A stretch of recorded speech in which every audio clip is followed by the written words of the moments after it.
Here we have question 7 for 6 marks. Now, if we go through the numerator, we have 2 sine x, cos x.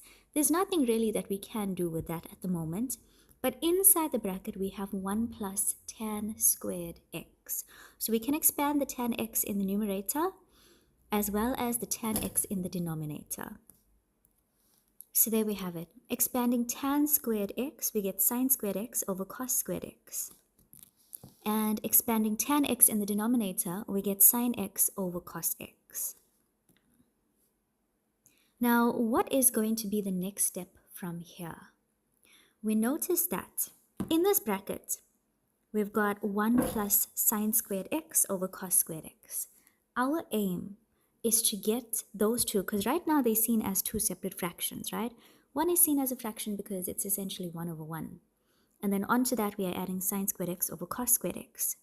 What we need to do there is get it to be one fraction. So I'm just going to show you separately how we do that. So let's look at this one as being 1 over 1. Now, you've learned in primary school that when you were introduced to fractions, when you are adding fractions that have different denominators, you need to get the denominator to be the same, right? So there's a rule that we use. This is the rule that we use to help us remember how to do this. Sometimes it's not that easy for you to know what your denominator must be. But if you ever find yourself in that situation, this represents two separate fractions with different denominators. All we do is, to get the new denominator, we multiply both denominators together. That will be represented by BD. From there, we cross multiply. So we take the one denominator and we multiply across with the other numerator. That's going to give us AD. We keep the same sign in between. So here we had a plus. If it was a minus, you'd have a minus in between. And then you cross multiply the other way. So we're now taking this denominator B and we're multiplying with C to give us BC. So we're going to apply the same thing here, right? We're trying to get the new denominator, so it's going to be 1 times cos squared x. That's going to be cos squared x. Then we're going to cross multiply. We're taking cos squared x, we're multiplying it across with 1. Still going to be cos squared x. We had a plus in between, so we keep the plus. And we're going to take this 1 and multiply across. 1 times sine squared x is sine squared x. So notice how these two separate fractions that were added together now become one fraction. Okay, so this is what I'm going to replace that bracket with. So there we have it. I've replaced that fraction, right, with cos squared x plus sine squared x over cos squared x. Now, focusing on the denominator, we've got this sine x over cos x. But when you have a fraction within a fraction, sometimes it's a bit difficult to work with.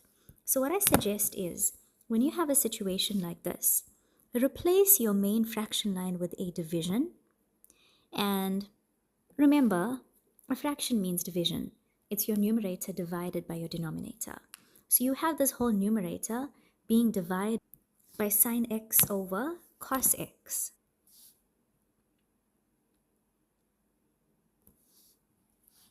Now here's something important that you should notice. Within this bracket, in your numerator, you have cos squared x plus sine squared x. That should remind you of your identity.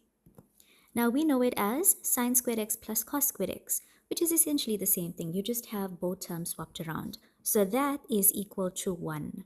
So we can replace that numerator with 1. At the same time, what happens is that the cos x here in front of the bracket cancels out with one of the cos x from the denominator. Because remember, it was cos squared. So one of them will cancel out. Now, this is what we're left with. So this is all that's left with from our first fraction. But in that second fraction where we were dividing, you learned in primary school that when you are dividing two fractions together, you change the division into a multiplication and your second fraction gets inverted. So your second fraction here becomes cos x over sine x.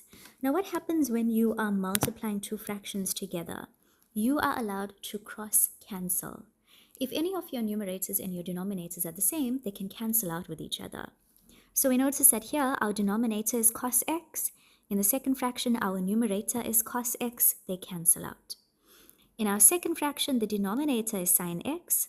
In the first fraction, part of the numerator was sine x. They cancel out with each other.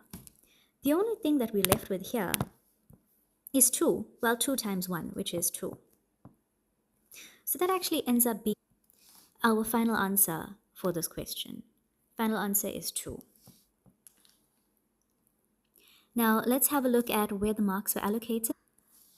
So if we go back up to your first step, you had 1 mark allocated for each part where you expanded tan. The next mark was allocated for where you made use of the identity, right? So where you replaced cos squared x plus sine squared x as 1, and then obviously 1 mark for your final answer.